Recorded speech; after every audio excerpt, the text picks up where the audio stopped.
Well, Dr. Garforth is setting up the live video for us. I just want to say hello to everyone and welcome to our presentation on the scientific principles of reading instruction according to meta-analysis. I'm really excited to be doing this with Dr. Garforth. Anyone who's been following my content for a long time, or probably Dr. Garforth's content for a long time, knows that we like to work together. We've done a lot of collaborations over our time, and I think that's because we work really well together and we're really in sync in our understanding of the research. Today, we're really going to be focusing on this idea of what do we have the strongest evidence for in terms of what is the science of reading, because there is varying degrees of evidence for a lot of different practices. But personally, I would argue that these are the things on the screen right here that we have the strongest evidence for, and that's phonemic awareness instruction, phonics instruction, morphology instruction, vocabulary instruction, repeated reading, comprehension, writing, and RTI instruction. And before I go any further, though, of course, I'm just going to do a quick introduction. So I'm Nate Hansford. On social media, you'll probably see me as Nate Joseph. And I am a teacher of 11 years and a huge nerd who likes to talk about the science behind teaching reading and math, especially according to meta-analysis. And I've recently written 2 books on that topic. And I will let Dr. Garforth introduce herself, unless she's still launching our live. I can't, it's not working on my end to get to Facebook. Can you try streaming it? I don't even know how. I'm like the least technically savvy person in the world. Okay, because it's not liking my... You want to try sharing it on your Facebook? No, like my Facebook account is not showing, like it's saying that I need to sign into Facebook, but I am signed into Facebook. Okay, that's okay. We could share the video afterwards, right? Yes, of course. Maybe I'll try signing out and then signing back in as a last attempt. I'll try and introduce you in the meantime then. Okay. So Dr. Garforth has her Ph.D. on reading instruction, and she's specifically a lot of experience on helping dyslexic students. That's because she has a deep personal connection to that topic. And I am butchering your intro, Dr. Kathryn. So why don't I just start talking? And well, you know what? It's not working. So we will just have to post the replay later, and I can do who I am. So my name is Dr. Kathryn Garforth from Garforth Education and the Right to Read Initiative. I have been interested in reading acquisition since I was a child because I am severely dyslexic and had trouble learning how to read. And since then, it's been my focus to try and make sure that every child has a right to read and doing everything I can to help support that. So I will definitely help moderate the questions, and please feel free to ask them as we go. I want to highlight something you mentioned earlier, Nate, and that is that it's important to look at meta-analyses. So many educators, I'm finding, especially the popular ones, will refer to 1 or 2 studies that they've cherry-picked the results from. And the problem with that is doing things once is fairly easy, but having that repeated success is difficult, especially when we're looking at research in the real life classroom setting, because it's one thing for research assistants who are highly trained and understand the theory and the research and how to implement the thing in question. But when it goes to the teachers to do it, that don't necessarily have the same background, we're not seeing the same results. And that's where we need to see the success and repeated success. Yeah, definitely. And I think there's actually been some debate over this. And I think Dr. Shanahan and Dr. Steinberg have really highlighted this. And Dr. Steinberg, he's actually a neuroscientist by trade, and he's highlighted the limitation of neuroscience specifically. And I see sometimes focus on neuroscience, and I think neuroscience on its face, it sounds more sciencey. It sounds like it's inherently better because we're looking at the brain, we're using fancy MRI machines. It seems like much more scientific, but it's what we call mechanistic science. So for example, like you can do research on a cell to find out things about nutrition, but those experiments that we do that are mechanistic, whether it's neuroscience or cell research or EMG research, it doesn't always actually correlate into actual practice. So what we're going to be talking today is about actual studies on practice and ones that have been replicated. And Dr. Steve Graham is one of my favorite researchers. And he said to me recently that he doesn't see something as science unless it's been replicated at least 6 times. Now, I'm sure that's sort of a random arbitrary number. I'm sure maybe we could say 5 or 10 or 8 or 9, but it's just really this idea that we have to see things happen more than once and replicate in a systematic way before it becomes actually proven science. And I think that's the difference between the science, the noun, and science, the verb. Science, the verb is the act of how we prove these things. And, neuroscience studies are science, but they don't necessarily show us exactly what science, the noun is, at least not on their own. They're an important part of that, but we still need to confirm things work in practice. With this, I think there's this, you can see really good examples of this in balanced literacy. And I always come back to this example because most people who know me know that I'm not really pro balanced literacy. And that's not necessarily that I think it's the worst thing in the world. I just don't think we have the strongest evidence for that as a type of literacy instruction. And I have absolutely seen individual high quality balanced literacy studies that show really high results.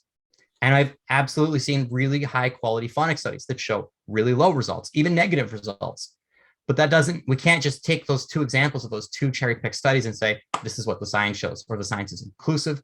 We look at what does the average show? What do most studies show? And I think that's really important personally. So when we are going to be talking about this subject today, we're going to be looking at a ton of meta-analyses and research on the science of reading today. And we're going to be looking at it through the lens of effect size. So effect size is a calculation used to standardize results.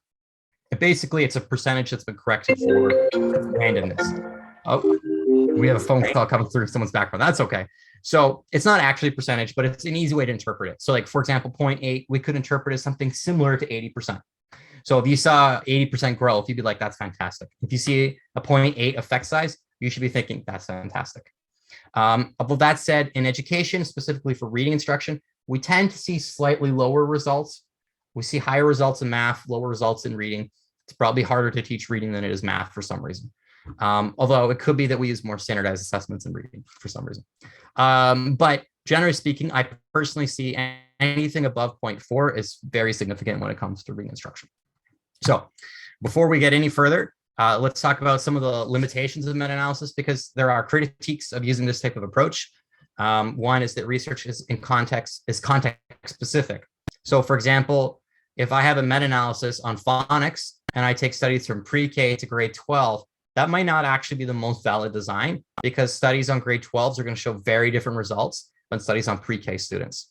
Also, study quality matters. If you do a meta-analysis and you accept all kinds of studies regardless of quality, that's actually going to probably inflate your effect size. The number of studies matters. So for example, there's a really controversial, really good study actually by Colby Hall that came out just a couple of weeks ago on the best way to teach dyslexic students. And people got really excited about one effect size on that study, and it was comparing multisensory instruction versus not multisensory instruction. And they found significantly lower results for using a multisensory approach versus not using multisensory approach. And obviously people in the Orton-Gillingham space are very invested in this idea of teaching dyslexic students with multisensory instruction. And while the results tends to be in line with other research on the topic, it was only based on 4 studies. There were 60 studies looked in the meta-analysis, but almost all of the studies used multisensory instruction. It was only 4 studies that did not use multisensory instruction. So you really can't take that effect size there and be like, this is conclusive. Multisensory instruction is worse than not using multisensory instruction. It points to that direction, but it doesn't prove that. And that sometimes we can also look at that sort of the difference between a random effect and a fixed effect. It's an interesting coincidence, and it might suggest something, but it doesn't prove anything on its own. Next, sample size matters. A study with 10 students in it is very different than a study with 10,000 students in it. And we do see studies of both of those sizes. And lastly, evidence can be correlation or causation. So meta-analysis specifically look at correlation effects. Some of them look at causation effects. And today in our talks, we're only going to be focusing on causation studies. Do you have anything to add to that, Dr. Garforth? Yeah, I think it's important, like you kind of mentioned it, but when we're looking at the research, you're saying, looking at the span, K to 12 is a little bit too broad. but also realizing that if we see good results for an intervention at a certain grade level, it is only referring to that grade level, and it doesn't mean that we can extrapolate that it's going to do the same thing at a different grade level. Yeah, I 100% agree. And actually, I thought of one more caveat I want to make before we actually dig into the research today. And I'm sorry, I like to talk, guys. So that's why I'm talking really fast so that I don't monopolize all our time. And that's that evidence isn't always right. We can be wrong about stuff. So personally, when I look at this type of research, I tend to just look at what does the data show? What do the results show? But I try actually intentionally not to get invested in a narrative, because sometimes something gets proven wrong 6 months from now or a year from now. And what I'm trying to say is, according to my best interpretation of the evidence, as I've seen it now, this is what I think the science shows. Not what do I think is best, what do I feel is best, what I want to be best. And sometimes I think the science is wrong. And I'll give a really quick example. I love peer tutoring. I use peer tutoring all the time in my classrooms, and I love to combine it with classroom content. I think it's a great tool. Research has not confirmed my opinion on this. So I think the research is probably missing something, or I'm really good at using peer tutoring, or I'm just wrong. And I don't know the answer to that as of this moment, but it's okay to disagree with some of the science, actually. I don't think that's a problem, as long as you understand and acknowledge that, hey, the science shows this, I think that's wrong, and here's my belief as to why. That's just how I look at it. Do you have any thoughts on that, Dr. Garforth? I do. And I think it all depends the context that we are using that argument for, because when we're looking at something like peer tutoring as an instructional strategy, it's different than saying when we look at including things like neuroscience for how the brain learns how to read, right? We know how the brain learns how to read based on neuroscience studies, brain scans, looking at what a skilled reader does when they're reading and looking what a poor reader does, looking at illiterate and literate brains across languages and across countries. So those are things that are consistently shown repeatedly. That's different. And then when we then take or extrapolate information from that and apply it to an explanation for our quantitative studies, I think that adds to the research. But the caution that I have in your comment is someone saying, okay, well, you know what? I've seen 3Qing work. Yeah, that's a good point. Or multi-queuing. I've seen it work. There's some kids that it doesn't work for, but you know what? Not every kid's going to learn how to read, so that's okay. And that's where we need to be careful, because there has been repeatedly shown that we can get 95% of our students reading by the end of grade 1 and keeping them there at the end of grade 3 with appropriate instruction. And that's not just one study in one location with one research group. Yeah, and I guess I get what we're talking about here. So we're starting to talk about the difference between a phonics and a whole language approach, I think. And actually, that's our next topic. And I think something it is our next topic. Something we should consider too is the magnitude of research. And like I said, there are studies that show low results for phonics, and there are studies that show higher results for balanced literacy. But we have so much research on this specific topic. I personally tend to think this is one of those things where we have so much evidence. It's a really open and shut case. Like it's done. We've really proven this. And there are people out there who still want to engage in the reading wars. Personally, I don't think they're being very serious when they look at the science. And I'm going to go over why in this conversation. And I think Dr. Garforth's right. Like we have two sides of this story, because we have the neuroscience side, where we consistently see the same type of research saying the same type of results, that we know how children read on a mechanistic level. And then we have applied sciences, which is what we're talking about today, showing it works. And we just have so much research on this. It's done. It's over. I also, at the same time, I feel like sometimes we talk about phonics too much because people want to debate it for whatever reason. Because phonics is not the entirety of the science of reading. The science of reading is not phonics. The science of reading is everything we have scientific research to support. And we have lots of things that are supported in the scientific research other than phonics. But let's dive deep into this. So in the early 2000s, there was the NRP meta-analysis, which I would assume most people have heard of. And it was sort of a study, I think, I sort of feel as what really sparked the science of reading movement, even before it was really often referred to on social media as science of reading. And it was, I think, really sparked originally by dyslexia advocates. It was, I think, in part the Orton Gillingham Institute and those connected tutoring agencies that were working with dyslexic students, that they knew from their own personal practice, phonics worked and it helped struggling readers. And the United States government ordered a commission on it. I called the National Reading Panel, led by several notable scholars. And they did a meta-analysis on a variety of topics, including phonics and whole language instruction. And they found that phonics instruction was far superior to whole language instruction in terms of results, according to research. And I'm going to point that out here on the screen. You should see at the very bottom, phonics programs have a mean effect size of 0.47 here. And this is programs, not the mean effect size they found for phonics was 0.45. This is for programs, but they found a mean effect size of 0.47 for programs. And for whole language, they found a mean effect size of 0.05. And well, we've now had many meta-analyses since this and on this topic, and they all sort of show the same thing. Yes, we have some that show higher effects or lower effects, but if we look at the average across the board, it's really consistent for both. So this is actually, by the way, this is the more broken down results. This is how it would affect on different grade types and students. And you see right here at the top, early grades showed much higher results than older grades. So grades 2 to 6 showed low results, and grades 1 to kindergarten, pre-K showed really high results. And for at-risk readers, we see really high results.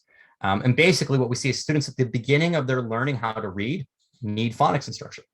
Like it's actually, I think it's a pretty simple thing. And before I get too far into the weeds with this further, do you want to say anything on this topic, Dr. Garforth? Well, I think it's important to realize that even when it comes to being in the research side of things, and as a student applying for a grant, or as a professor applying for grants for research, you're not going to get grants if you're saying, I want to see if phonics has better performance than balanced literacy, because that's at this point considered known. And, there are some of these things that we're going to be discussing today that it has been researched over and over and again. And while we can't guarantee that it's 100% fact, we can say at this point, we're comfortable with the research and we don't need to continue doing it. Yeah, I think it's seen as degrees of certainty. What degree of certainty can we have? And as I'm going to talk about more, we've researched this so much, this one particular topic, that it's one of the ones I feel like most comfortable saying. And there's things that I feel like I have hypothesized on that are well supported by evidence, but they're not as well supported. So I have to be more careful in my words. But just, do we know that phonics works? And do we know it works better than whole language or balanced literacy? Yes, with reasonable certainty. And one of the things I want to talk about, I think most scholars realize that the research shows that phonics works best in the early grades and for readers who are struggling or behind. But every once in a while, you run into teachers who will think that phonics should be taught in all grades. I find especially people who are new to the science of reading movement, they'll be so happy and excited to learn this new idea of phonics. They'll think, okay, great, I'm going to teach phonemic awareness phonics every grade. And I love that enthusiasm. I don't want to bring those people down. I love that enthusiasm. But we definitely want to save phonics instruction for the students who are in the decoding stage or the emergent reader stage. There's different names for the stages, but the idea that they're learning what do the letter sound representations mean. If a student is already reading with automaticity, we don't need phonics.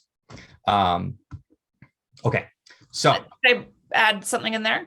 Yeah, definitely. So I agree 100%. And then someone might bring up the argument, well, what about some of the more complex grapheme phoneme correspondences, right? So not the ones the basic ones that are 1 or 2 graphemes that are commonly found in the English language. Something like EIGH, right? Do we explicitly teach that later on? Yes, but it's not necessarily the same. And yes, some kids are going to learn it. Or discussing how the different graphemes representing the phonemes occur. When we're talking about that type of instruction, that's more teaching the students about the orthography or the rules of the English language and helping us understand when to choose which spelling pattern for the grapheme. And so if you've listened to me talk about phonics instruction and etymology and that sort of thing before, you've probably heard my example of PH making the sound, right? Well, that's not something that we're going to necessarily have at the beginning phonics lesson, but it may be something in some of the older grades that we dive into a little bit deeper, saying, well, actually, do you know why it's PH? It's because this word has a Greek origin, and they didn't have the letter F in the Greek alphabet. So we use PH to represent the sound, to tie it back to its Greek heritage.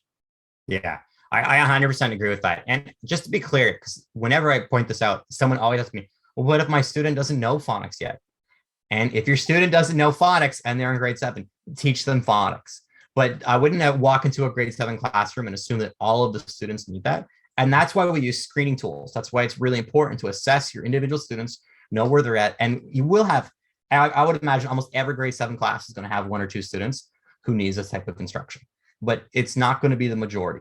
So up on the screen right now, we have the phonics meta-analyses that have been conducted that I'm personally aware of. There might be others, but these are the ones I'm aware of. And it shows the mean effect size they found. And the average result was 0.55, but there's some obvious outliers here, specifically Garcia in 2014. The effect size is massive. Now, I haven't read this one in depth at all, so I don't know how they got this effect size. I've never even seen a phonics study with an effect size that high. So I don't know why there's so high. So if we exclude the outliers, we get a mean effect size of 0.43, which, if you'll notice, the NRP found an effect size of 0.45. I found an effect size of 0.45. Dr. Uri found an effect size of 0.41. I would say it seems pretty logical to think that the effect of phonics on average falls around 0.45. And it's just, I just highlight this to show that we've had 15 meta-analyses on this topic. And you'll notice not one of these studies showed a negative effect for phonics. I see that as pretty open and shut. So can we just highlight one more thing on that slide? So if we definitely have the mean excluding non-peer-reviewed studies, I think it's important for us to highlight what a peer-reviewed study is and why it's important, because I see a lot of edu celebrities, some people refer them to, talking about their program being amazing because of 1 or 2 studies that they've published on a platform that doesn't have the peer review process. Peer review means that an outside individual who is should be, if it's a blind peer review, not familiar with the researcher or the product or not aware who's talking about it. So they have to agree with the science and the methodology of how this study was done and agree that the results that are being shown to you in the study and interpreted are valid, and they're not just pulling things from left field. And I feel that's essential, especially when we're looking at something so critical as reading instruction for our students. Definitely. Yeah. And that's why I highlighted that. I will say, just to acknowledge the non-peer reviewed, I forget which authors are non-peer reviewed off the top of my head. I know mine's not technically peer reviewed. I did have another company review it for me, but it wasn't published. And then we have some authors who they did this meta-analysis as their PhD thesis. So that's why what I mean there by non-peer reviewed. So let's look at whole language meta-analyses. So these are the ones that have been identified for whole language. And funnily enough, I accidentally left the National Reading Panel off this graph. but if you remember, it was 0.05, which is right in line with this 0.06 effect found across the mean of these studies. These two right here, G 1993 and James 2000, they seem to be polar opposite thinkers here, and they're clearly outliers in both directions. But we generally see consistently across multiple studies a very low effect for whole language studies. And a whole language is usually looked at as like teaching like whole passages or paragraphs at once. There's also whole word, which is where we try and get students to memorize words like one at a time. And that's also been shown to be like super low effect. In fact, you and I, Dr. Garforth, with a group of other people, we did a secondary meta-analysis recently where we ranked all of the instructional factors according to meta-analysis. And I think whole word memorization was the absolute lowest thing on the list. And then let's just dive into that for a sec. Yeah, definitely. So when we're teaching words to be memorized, I'm not calling them sight words because that's actually a different term. But when we send home a list of words to be memorized, when you're asking students to do that, you're giving them the fish. You're saying, here's the word, you have to memorize it. And yes, you may have a higher success rate at getting kids to memorize those words early on, but they're not necessarily going to figure out how to apply the skills that they use to read those words to other words in the future. Whereas that phonics approach, the explicit phonics, teaches a student the letter sound correspondences and how to blend those to figure out how to say the words. So you're teaching them how to fish. Mm-hmm. Now, there are arguments that that's not enough. And of course it isn't enough because not of our English is a orthographically complex language. It's a morphophonemic language. So we're not going to get everything out of phonics, but that doesn't mean that we should send lists of words home for kids to memorize. Yeah, and I think it depends too what we're talking about. I don't know if it's settled science on how we teach those high frequency words specifically that are regularly spelled, because we don't have a lot of research on it, weirdly, which is very strange to me because it's such a hot topic. I don't know why we don't have more research on it. I'd love to do a deep dive into that research myself at some point. I haven't had a chance yet. It's on my to-do list. But there's just too many words in the English language to try and memorize them all. So there might be some where we could make an argument where it makes sense to try and memorize them. But I've seen a variety of estimates of how many words there are in the English language, but I think the most common one I see is about 20,000. You're not going to have kids memorize 20,000 words in school. It's just not possible. Well, and that's the thing. I don't have the numbers right in front of me, but if you're looking to have students with a sight word vocabulary, so words that they can recognize on straight within a fraction of a second, as a proficient reader leaving high school, I think it was having to send home each week 80 words for kids to memorize and learn. If we're doing that, K to 12, not including school breaks. Yeah. So that's going to be more difficult. Now, I do see that we have a question from Linda Dewitt asking or saying that she works with the deaf and hard of hearing children. Have we come across studies that address the inability of students to access the sounds connected to English print? Nate? That's a fantastic question. And it's not something I've personally looked at, so I don't have an answer for you. I do apologize. Dr. Garforth, do you have an answer for that? I'm not as familiar with the research, but if we're able to teach these students more about the orthography and the reasoning for why the spelling and not focusing on that same phonemic awareness because they don't have it, right? And they can't hear it. So helping them understand things that way is important. And also realizing that in the research, we don't see the same results for these individuals of becoming fluent readers just because of the difficulty. Now, that's not saying that they can't. It's just the expertise needed to teach them. Yeah, that's a really great question. I think that's a really good answer. So I'm going forward because I think morphology is our one of our best decoding tools. And the research on we're going to talk about this more later, but the research on morphology is just as strong as the research for phonics. I think there's an argument to be made for teaching phonics first, and we'll get to that. But it's the argument where I would make for phonics first is not based in experimental evidence or meta-analysis. It's based in logic and reason.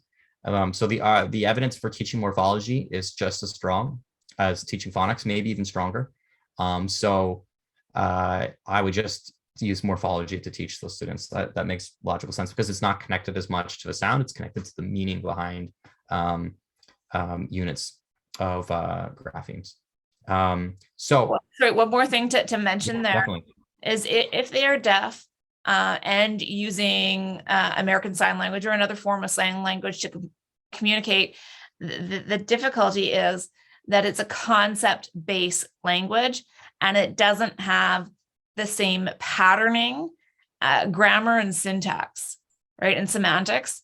So getting the concept of spoken English and formal English is a little bit trickier of a jump because it's not the same exact translation when we're signing it or when it is being signed. Yeah. Okay. So here are the studies on balanced literacy. And we have, generally speaking, a moderate to low effect size found on average for balanced literacy studies. It's a complex thing to look at actually because there's a lot of debate over what is balanced literacy. But the thing I would highlight here is that when we look at whole language programs, we see really, really low results. When we look at balanced literacy programs, which are, they tend to have more whole language components than phonics programs, we see lower results in phonics, but much higher than whole language. And one thing I was just hypothesizing about recently myself is I've noticed that the reading recovery studies show a much higher effect than the Fontes Pinal studies. And I wonder, Dr. Nathaniel Swain did a really interesting presentation recently. I don't know if anyone else saw it on the LLI program, and the amount of phonics in it was like shockingly low. And I wonder if reading recovery has more phonics than LLI. That's just a curiosity, man. I don't have any experience with either program personally, but it's just what I would highlight is we tend to see on average lower results for balanced literacy programs than structured literacy programs, and that seems to be showing a continuous trend that we need to have explicit phonic instruction that covers all 44 grapheme phonemes in a very explicit way. Do you have any thoughts on that, Dr. Garforth? I think it's just recognizing that we need that explicit instruction to make sure the students that aren't picking it up on their own still get it. Yeah. And with the balanced program or the balanced literacy programs, we're not still seeing that explicit nature to the extent that's needed. Yeah, and it's really tough because there's a couple of differences I find on average from phonics programs and balanced literacy programs. It's really tough to know what is the specific reason or if it's all three. Like we tend to see a greater emphasis on phonics in structured literacy programs. We tend to see no 3 cueing, which I would probably guess has a big factor in it. And we tend to see the use of decodables. But we haven't done a really good job of isolating those factors from each other in studies on this issue. So I don't know if it's a combination of the three or if it's one that has a bigger impact than the others. My guess is it's the more explicit phonics, the more heavy emphasis on the phonics is the biggest factor.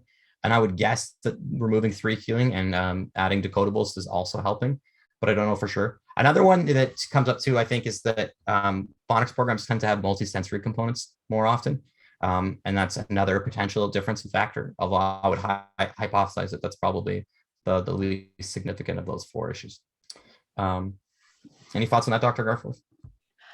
I think that it's going to be one of those questions that we don't necessarily get answered, just because if we're looking at the funding for the research, when we see programs that include the explicit phonics and the decodables, we're not going to see funding, or I don't foresee funding being released for a balanced literacy approach using decodable texts I don't see that that's where we're going to see research funding. And I think you're right. It might be a thing we don't see research for. Mm-hmm. I would personally love to see more studies on phonics with decodables versus the phonics without decodables, but you might be right to it that it might be a thing that we have that logical theoretical understanding that decodables make sense, and we know that phonics programs that include decodables seem to do better than other programs, so it just makes sense to include them in a way. Because always the concern when you're getting the funding is about the harm for a student too, and what's best practice. The university doesn't want to greenlight a study that has potential harm factors for students. So removing things that are seen as best practice as that potential harm factor. And getting buy-in for participants and getting it approved through ethics. Definitely. Okay, so we're going to be talking about phonemic awareness next. And I think sometimes people get phonemic awareness and phonics confused. Even within discussions of what phonemic awareness is, I sometimes see some confusion. So phonemic awareness is defined usually by the ability to identify and manipulate sounds in words. So drills for phonemic awareness usually are things like blending, segmenting, deletion, or manipulation. Manipulation meaning like flip the sounds in a word. These are phonemic awareness instruction strategies. Whereas phonics is like teaching what is the grapheme form phoneme correspondence. So like TH, what sound does that make? That's phonics. And I bring this up in particular because I recently wrote an article about this on can we teach phonemic awareness with or without letters? And we'll get a little bit further into that. But some people had this idea in their head that as soon as you drop letters in, it ceases to be phonemic awareness, but that doesn't really seem to actually hold up. But these are the studies that I'm aware of on phonemic awareness instruction. And as you can see, we have a really large effect size. And also, if you look at the NRP effect size, it's actually quite a bit higher than the effect size for phonics. So in some ways, phonemic awareness might be more important than phonics. And I'm going to circle back to that in a second. But on top of that, we also see for dyslexic students and at-risk students, phonemic awareness seems to have a higher impact than phonics. And this fits with some researchers' theories on what causes dyslexia. Like if you talk to Dr. Max Cohort, he'll talk about the fact that there's probably more than one cause of dyslexia, and there's probably more than one possible type of dyslexia because it's usually on how we diagnose it. We don't like when we talk about dyslexia, we usually think of a neurological disorder, but we're not neurological scans to detect who has dyslexia. So we have to realize that there might be students who have diagnosed with dyslexia who have other issues. But the most commonly hypothesized reason behind dyslexia is that it's an issue pertaining to students' ability to identify phonemes.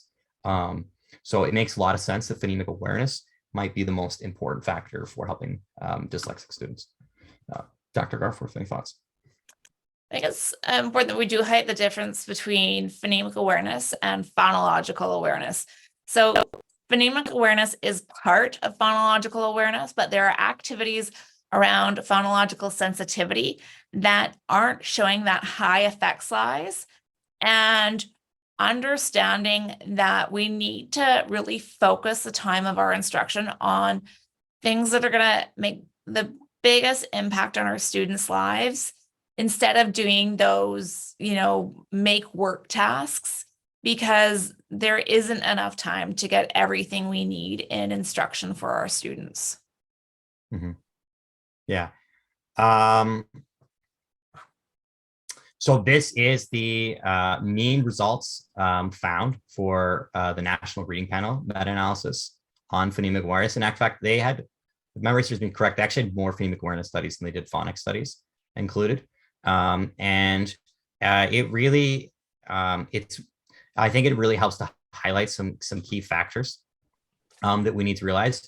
So phonemic awareness shows bigger results than phonics, but phonics works for a longer period of time. So we really see that, and what I think is likely going on personally is that the most students gain the skills that they're going to learn from doing phonemic awareness drills relatively quickly, and then we start to see a diminishing return, whereas phonics takes longer to master the skills behind it than does phonemic awareness. So you'll see really after 20 plus hours of instruction, you start to see a really big drop off in phonemic awareness. So, I mean, you're probably not going to do 20 days of phonemic awareness instruction at an hour a day. You're probably going to do 10 to 20 minutes a day of phonemic awareness instruction over a prolonged period of time. But we also see like a big drop off between kindergarten and grade 1. So just highlighting on this graph, you see kindergarten here, the effect size is 0.8, and in grade 1, the effect size is 0.49. That means that phonemic awareness is almost twice as effective for helping students learn how to read in kindergarten than it is in grade 1. And now it is still effective in grade 1. I don't want to say it's not, but we do start to see that drop off relatively quickly. We also see that it seems to work really well in small groups, and we tend to see that it works best when it's used with letters. And there's a lot of this seems to be like the most hotly debated topic on phonemic awareness instruction. Should we teach it with letters or not? But the research tends to show the same thing over and over again. And the National Reading Panel write-up where it talks about the results of this section was written by Dr. Erie. And she wrote 15 separate times in that section that we should be teaching it with letters.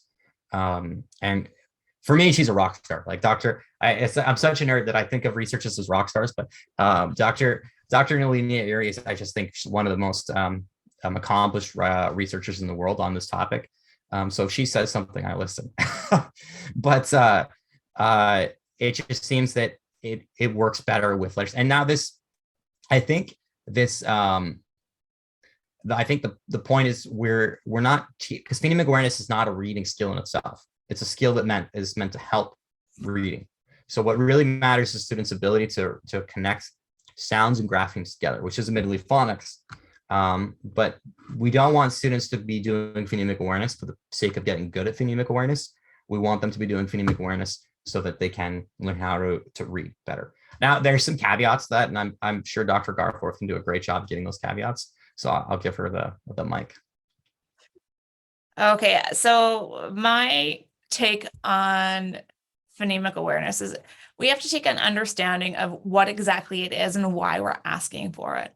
So anyone who can comprehend spoken language and communicate in spoken language has at least a basic level of phonemic awareness that is unconscious. So they can detect the difference between pig and pig, recognizing that there's a difference in the vowel sound. But when it comes to reading, we need to make that implicit awareness explicit, right? And that's what we're doing with reading instruction.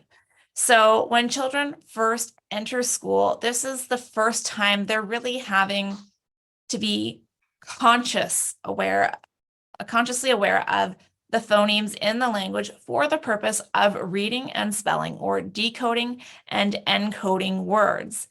Now, through exposure and experience, they learn how to do this.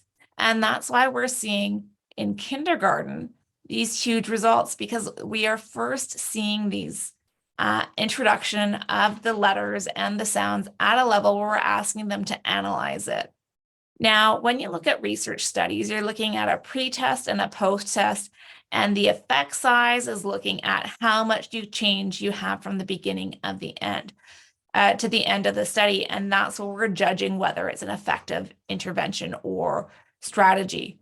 Now, when we have students who are not used to doing the phonemic awareness activities and haven't learned that skill, you're going to see a bigger change from the pre-test to the post-test.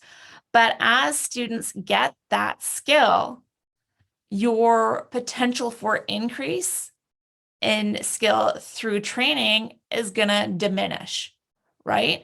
So when we look at grade 1, when we already have students who are phonemically aware, so at pre-test, they're hitting the ceiling or the top score that they can get, and they can't get higher on the post-test, we're not going to see that same effect size. So that's when we want to see the smaller group or the MTSS models, where we see tier 2 and tier 3 instruction focusing on the students that have yet to master the skill. Yeah, 100% agree with that. Okay. And I think, just one caveat I'm going to make is that when I say that phonemic awareness instruction shows higher outcomes when we use letters, we still see statistically significant outcomes for using phonemic awareness even without letters. So if you're out there and you've been doing phonemic awareness because you're new to the science of reading and you were doing it only with orally, you're still helping your students learn how to read. But if you write those words on the board or get the students to spell them at the same time, you might actually increase that effect. That's how I'd like to look at it. And similarly, there's times where it might be easier to do it orally. So I love the idea. You're in line with your kids. You're waiting for the barista's bell, or you're in a transition time. You need to keep them occupied, their minds occupied, so they don't start misbehaving. Great time to do an oral only PA drill. Okay, everybody, let's segment the word frog. What phonemes do you hear? Perfect. That's a great use of your time, and it's really efficient, and you're not harming your students in any way by doing that. Okay, let's talk about morphology. Dr. Garforth is the person who exposed me to the idea of morphology. Before I met her, I had no idea what this term was. Admittedly, the same is true for phonemic awareness. So I'm going to let Dr. Garforth define morphology for everyone, because I think this is a really important topic. It's definitely just as much part of the science of reading as phonics, and yet I feel like not everybody knows what it is. So morphology it's is not as well talked about. Morphology. Dr. Garforth, do you want to explain to us what it is? Morphology is the study of morphemes, and morphemes are the smallest unit of meaning in a word. So things like pre, meaning before, or adding an S to make a plural. These are the various morphemes in language. And as I mentioned earlier, English is a morphophonemic language. So it depends on morphology and phonology for the spelling of words. Now, when it comes to deciding which takes precedence, morphology wins. So if there is meaning dictated of the word, we're going to see that override the phonology or how it would sound out. We see this in words like said, which is really say plus ed, right? So instead of going s-e-d and spelling it s-e-d, the morpheme s-a-y has the changing the y to an I and adding ed. But a-i-e-d is not a legal English orthographic pattern. So we drop the E and it's S-A-I-D. When you understand this morphology, it helps you understand the spelling patterns and the orthography of English. It also helps us with our spelling and working on vocabulary, especially when we get to the more academic subjects or grades. So 4 and above, when we're looking at academic language, you're going to see morphemes all throughout it, and helping students understand the morphology and how to use that to help them when it comes to decoding words, encoding words, and discovering meaning. You're going to see a benefit. Definitely. And I just highlight, so I hear you using the word encoding. For anyone who's not aware, that means spelling based on the decoding skills. Using your morphology.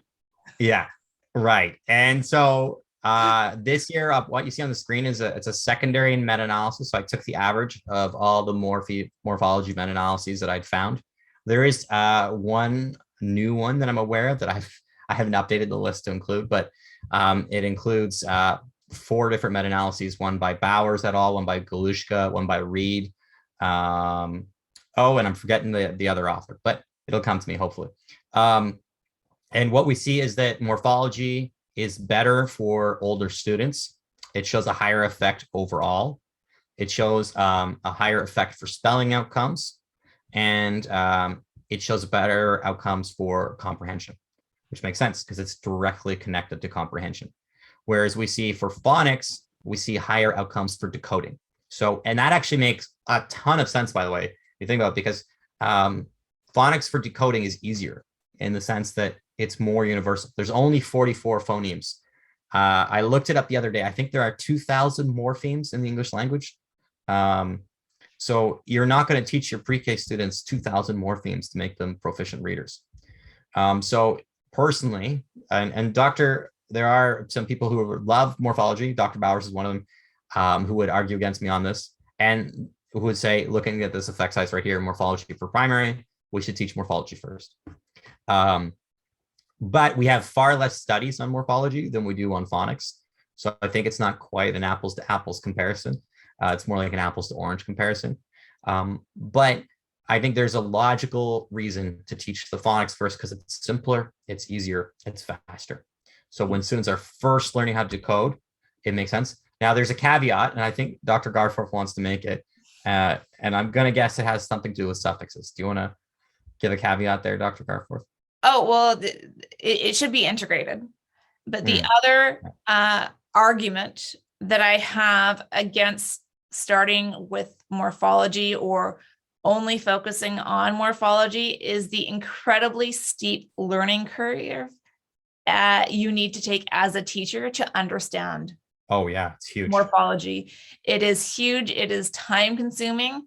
And yes, there are several amazing resources out there to help you along your way, but there is only so many hours in a day, and it's not something that you want to fumble through. So doing it incrementally, recognizing that there is a huge amount of knowledge to learn. And if you don't have that linguistics background and you're new to prefixes, suffixes, and roots, you're going to struggle. And also recognizing that a lot of the words that are in young children's vocabulary are words that are Old English words that don't have that same morphological component to them. Yeah. One thing I'm going to highlight is morphology studies on average seem to show higher result than phonics studies. And and to be clear, they also show higher results for much longer. So we can use morphology longer than we can use phonics. Realistically, for core instruction, not for everybody, but just core instruction, average student in your class, they're only going to probably benefit from phonics at the latest in grade 3. Whereas morphology, we see benefits all the way through high school. So we can teach this all the way through. But in those earlier grades where we're really trying to teach those students how to read quickly, the difference between morphology instruction and phonics instruction, it's not statistically significant. Yes, the morphology studies are higher, but it's not a statistically significant difference. And a lot of them are conducted by researchers, not teachers, who are experts on morphology. It is a linguistic approach. It takes time to learn. And that's why it's really great. If you're interested in it, find a resource to help you. Like I don't know, but it's an approach. Personally, it's not an approach I would advocate that people take willy-nilly. I think it's like go a book to help you. One that really comes to mind actually is Nancy Young's Secret Code. That's a great book. And I have no connection to Nancy Young whatsoever, by the way. I've never even met her. But her book, it brings in the morphology, the phonics, the phonemic awareness, and it helps teach letter sound combinations in that particular way. Okay, I feel like we beat this horse to its demise, so maybe we should move on. Okay. One last thing I want to highlight just quickly is that morphology does seem specifically helpful for spelling. I kind of see like phonics is for reading and morphology is for spelling a little bit, but a little bit. And that's because our language, phonics doesn't tell you what is the best spelling for a word. Phonics helps you to decode a word, but because there's multiple graphic combinations that can represent sound. Say that again, sorry.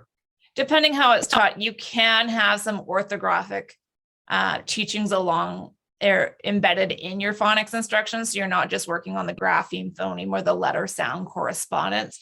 You can say, like, for example, when you're teaching CK, making the K sound, well, we're not going to find CK at the beginning of a word.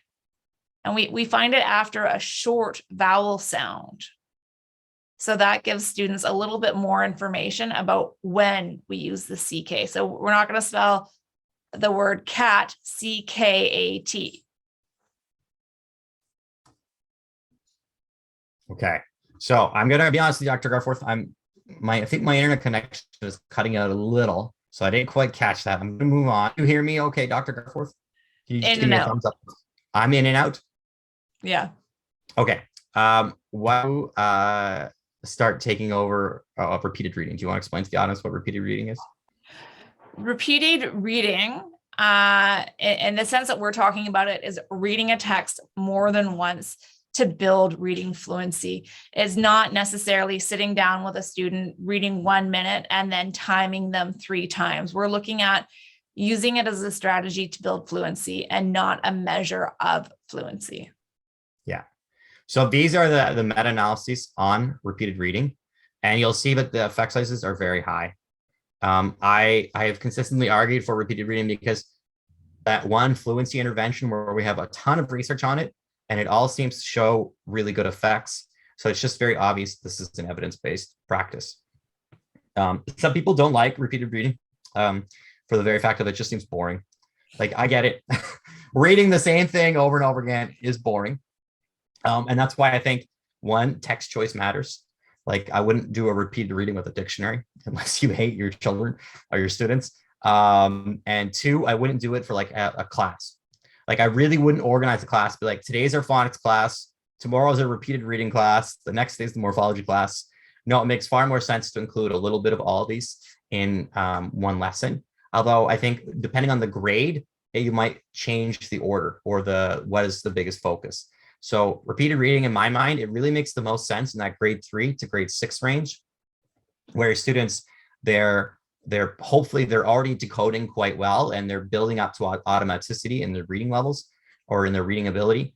And they're not yet quite working on those really deep comprehension skills yet. So that's where fluency instruction makes the most sense. That doesn't mean never teach fluency in grade 1. I definitely think there's a value for repeated reading in grade 1. And I think the literature shows that. It just means that I think it makes more sense to focus on decoding skills when your students are emergent readers. And it makes more sense to focus on fluency skills when your students are decoding readers, i.e. they can sound out their words and they can read all the words, but they don't have automaticity quite yet. Do you have any thoughts on that, Dr. Garforth? No, I think that's good. And it's looking like it's time to start wrapping up. Okay. So if we can try and get through these last few slides. Sorry, I have another commitment that I have to head off to soon. Sure. How much time do we have, Dr. Garforth? 10 minutes. 10 minutes. Okay. I'm going to try and speed through some of these last points. One of the things that comes up more than anything else for repeated reading is this idea, well, of course, if you read the same text over and over again, the kids are going to get better at reading that text. We call that a non-passage transfer effect. So if you look here on this graph, this is the Yoon et al. Meta-analysis from 2017. We see an effect is a 1.93 for reading the same text over and over again, and then using that text as an assessment. But we still see really high effects for other texts, as seen on the passage transfer effect size. So that's where we use a different text to measure their gains in fluency. And that's the thing consistently shown across the literature. It's still high effect. It's just not as high as if we don't. And the thing that my number one takeaway from repeated reading literature is, 1, it seems to work across all grades. And 2, it seems to work best when we do it to mastery. So rather than doing like a specific number of repeats, it makes more sense to have the students repeat reading until you hear that they're reading fluently on that piece. And it makes a lot of sense to choose something that there's a second benefit from. So something you could follow up with comprehension questions for, or something that has content knowledge. Poetry is also great because it has that natural rhythm, and we're trying to develop fluency. So rhythm and fluency, they kind of make sense. They go hand in hand. I'm going to skip vocabulary tonight. I really wanted to cover it, but that's okay. I'm just going to go to comprehension. And I think comprehension is a bit of a mystery, actually. And I'm going to talk a little bit about this really quick. And that's because we see the biggest effects for strategy instruction. And we see the next biggest for content instruction. So teaching kids about content, so for example, let's say we're doing a unit on Greek myths. Well, teaching them a bit about Greek mythology will help them comprehend those texts better. Strategy instruction can be a whole host of different things. There's thousands of strategies out there. The most evidence-based strategy instruction seems to be things like reciprocal reading. That's where the teacher models the skill, then the students do it together, and then the student does it on their own. Totally logical.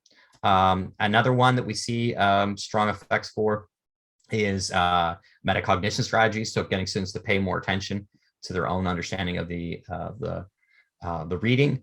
And then skill instruction itself. And this is one where we seem to have really high effects. So for example, You can get students to practice summarizing. You can get students to practice interpreting theme, practicing making inferences. Those are all comprehension skills. Those are the skills we want students to develop.